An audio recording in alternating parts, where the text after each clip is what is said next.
পড়ে গেলে শেষ নয়, আপনার ফিরে দাঁড়ানোই লুকিয়ে আছে জীবনের সাহিত্য। ইন্সপায়ার উইথ রেহান থেকে আরও একবার স্বাগত। জীবন হলো এক অনন্ত সাহিত্য। প্রতিদিনের অধ্যায়ে রয়েছে সুখ, দুঃখ, ব্যর্থতা, অর্জন আর শিক্ষার ছাপ। এই সাহিত্যকে পরিপাটি রাখা মানে প্রতিটি ভুলকে মেনে নেওয়া, শিখে নেওয়া এবং নতুনভাবে শুরু করতে সাহসী হওয়া।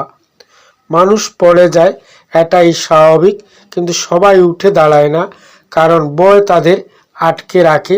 কিন্তু মনে রাখুন, পড়ে যাওয়া কখনো আপনাকে ছোট্ট করে না, কিন্তু না ওঠা আপনাকে জীবনের গল্প থেকে হারিয়ে দেয়।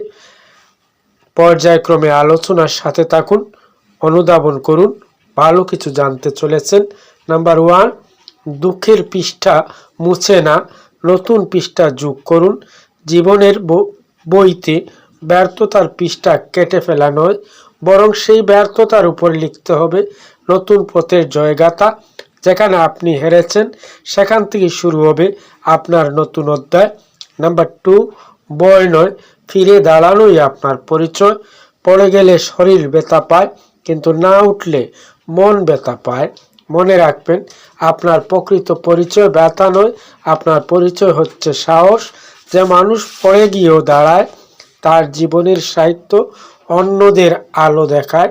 নাম্বার 3, ব্যর্থতা হলো পথ নয়, জীবনের সম্পাদনা। একজন লেখক যেমন নিজের লেখা বারবার ঠিক করেন, জীবনও আপনাকে ভুলের মাধ্যমে আরও নিখুঁত মানুষ বানায়। ব্যর্থতা হলো আপনার জীবনের প্রুফ রিডিং, যেখানে ভুল ধরা পড়ে আর সাফল্যের লেখা আরও সুন্দর হয়ে ওঠে। নাম্বার 4, উঠে দাঁড়ান, কারণ আপনার গল্প এখনো শেষ হয়নি। আপনি যে পড়ে গেছেন, এটা শুধু জীবনের একটি কমা, দাড়ি নয়। আপনার গল্প এখনো চলছে, সেখানেই আপনার শক্তি, আপনার জয়ের পথ, আপনার আলো অপেক্ষা করছে।